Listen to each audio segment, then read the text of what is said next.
Speaking of opposite circumstances, over the last few years of online distance learning and heightened social media addiction and just nonstop mental stimulation, many argue that we have never lived through a period of time that has been this damaging to young minds. What is your perspective on that take? Well, I'd say that last sentence is probably would need some editing. I'm not sure that I would agree with that. But there is a problem and also a bit of a puzzle. Way before COVID happened and we had to do the distance learning, mental health issues in students were already rising, particularly the affective disorders like anxiety. Depression is a part of that. They were increasing before the pandemic. And it appears that the pandemic was more acting like an accelerant to a trend that was already occurring, not one that had was somehow birthed by the fact that we were in a pandemic.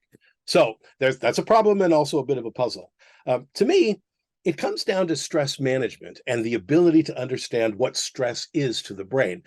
Perhaps I can give an example here, because I would love that. it's where the behavioral sciences and world of education might actually have something to say to each other. Your brain and my brain is built to handle stress pretty well. You know, in our sojourn in the Serengeti and the sides of the Ngorongoro crater for the 6 to 8 million years we were out in the savannah, we probably ran into life-threatening situations often, maybe once a day, maybe once a week. The stress was never the problem. Where the brain sciences make a contribution to understanding how stress works in the brain comes from the following. It's not the stress that's the problem. It's the ability to feel in control of the stress that is the problem. And here's the principle. The more out of control you feel over the stressful experience that's occurring to you, the more likely it is to hurt the brain, to, in some cases, even cause brain damage.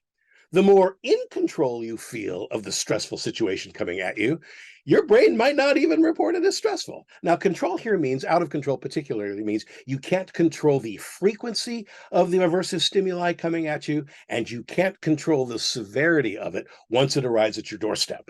Now, I can't think of a situation more out of control than an invisible virus on a droplet that when your grandfather breathes it will kill him, which is what happened in the pandemic. So those feelings of being out of control and then having to go back to a classroom maybe filled with that emotional baggage, it makes sense to me all over the any way I can think of it, that the COVID would act as experience would act as an accelerant to a trend that was already starting to occur.